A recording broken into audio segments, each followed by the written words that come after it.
If I were going to judge you or you or you by the guys you hang with, the guys you chill with, I think you're a retard. Bill Gates doesn't hang. Elon Musk doesn't hang. Warren Buffett doesn't chill. Henry Ford didn't chill. Steve Jobs, who I knew, didn't chill. I don't chill. Eagles fly alone. You hang out with monkeys, you become a circus.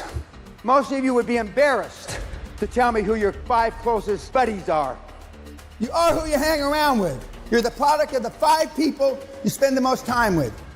If you go out to the pub and watch sports bars and they're farting and belching at the pub, you and your mates, that's where you're going to be in 20 years. Belching and farting with your mates. Show me your friends and I'll show you your future.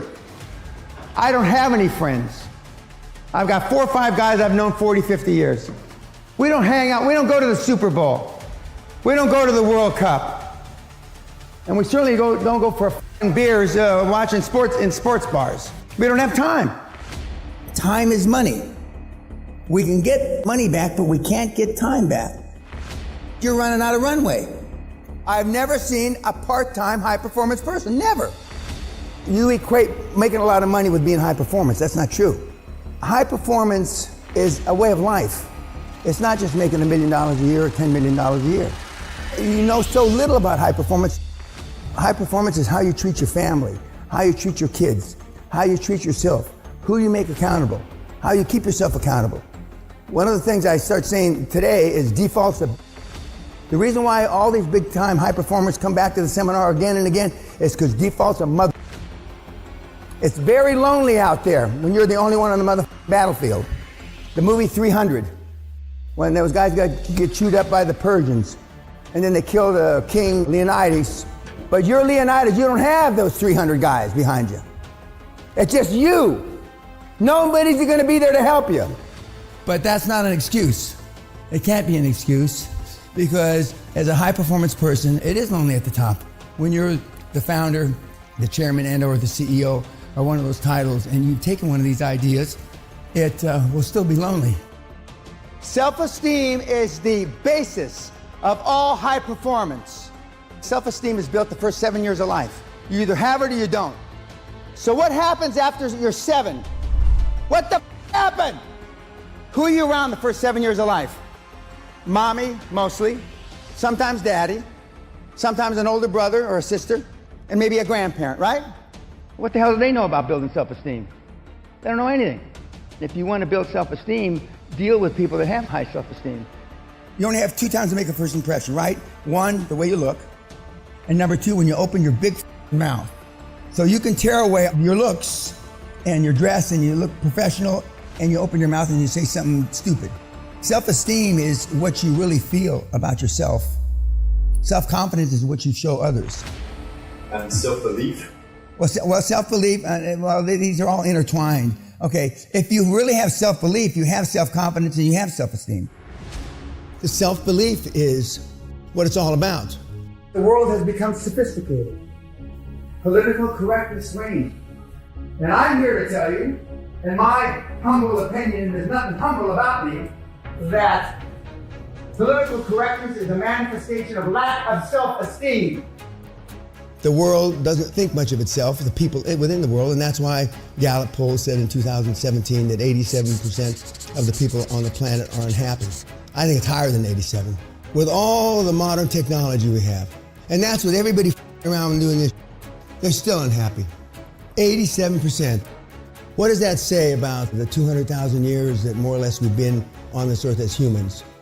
Not much. We're past it. 99.9% of over 7.5 billion people that are on the planet today are pleasers. You want to be liked. You don't want people to say bad things about you. People commit suicide because you're unliked, etc. on Facebook. If you want to be liked in life, you're going to have a hard time. You've been good to everybody in your life. You give them presents, you write them birthday cards and all this, right? How has it gotten you? How's your program worked out? It hasn't. You're still dirt poor. Or close to it. I've done none of the above. You're pleasers. Henry Ford, the first to please or no. Elon Musk, no.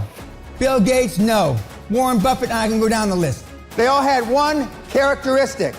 They didn't care what you thought of them. You care about what people say about you. You care about what people think about you. What if you could accomplish in the world today if you weren't afraid of what people thought of you, said about you, whispered about you? What could you accomplish? A lot more than you've accomplished today. A lot more. Life expands and contracts with courage. When was the last courage type thing that you did in your lifetime? When was the last time you exhibited some courage? Some of you have to go back a long, long way. Some of you never. There are people in this audience that have never been spanked, never had a harsh word said to them by their parents, never got in a fight on the school grounds.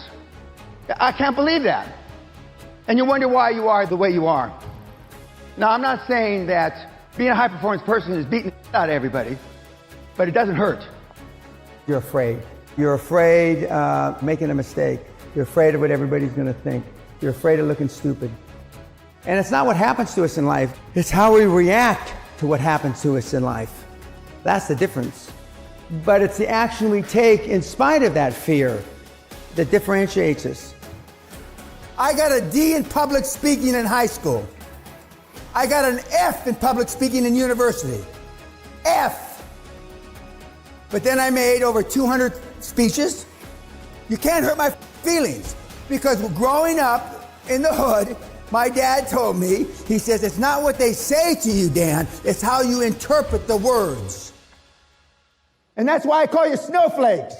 What's a snowflake? A snowflake is a kid, a guy or a gal, mostly guys that melt under pressure. In 1986, the average man's handshake pressure was 118 pounds, 30-year-old man. 2016, 96 pounds. Testosterone levels in sperm counts tested 50 years ago, and today they're producing 60 to 70% the amount of testosterone levels in sperm counts as they did. We're dying out. Why? My snowflake test. We have 95.4% of everybody, many thousands and tens of thousands that have taken the test are cowards. First question on the test, paraphrasing it, what would you do if somebody spit in your wife's face? And the answers range from, well, I try to ascertain what kind of day he was having. And if he had a bad day, I try to be understanding. Are you me? I'd be in prison for murder. I would beat the guy to death. Is that what we need today? Everybody? No, I'm not saying that's me, though. I'm a product of my father, the greatest generation, World War II vets, greatest generation, who saved the world. And now we have you, your generation. What happened? We've gone from the greatest generation to the worst generation. What the has your generation done? How have you saved the world? How have you enhanced anything? Why? Because kids are not programmed for success. Because your parents weren't successful. Kids don't do what parents tell them to do. They do what they see their parents do. I still work 60, 70 hours a week, and I don't even consider it working, and I haven't had to work in 35 years. There are times for wisdom, there are times for love, but there are times for strength, which supersedes all. It's easier to build strong children than repair broken men. Most of you have not attained material wealth because you've stayed in your comfort zone. Every family has an aunt, an uncle, a grandfather that went out and lost a family fortune, right? Uncle Harry, crazy Harry, he lost 20,000, 50,000, a million, whatever the number is. Well, that resonates in you, in your little pea brain. And then you hear another one. Your roommate in college, he's got an Uncle Harry. So pretty soon, the only input that you have is people losing their family fortune. That affects you. You then live within your comfort zone. You don't take risks. A turtle can only move forward when it sticks its head and its feet out. And when it sticks its head and its feet out, it's most vulnerable, right? Biggest risk. Most of you have lived a bubble-wrapped life. Most of you have been risk-averse. People in general, they think that reading a book is taking action. They think listening to a podcast is taking action. They think a video or whatever it is taking action. No! That's procrastination. So you don't have to make a decision. So you don't have to pull the trigger. I mean, there's a big, huge difference. Take action. Just do it.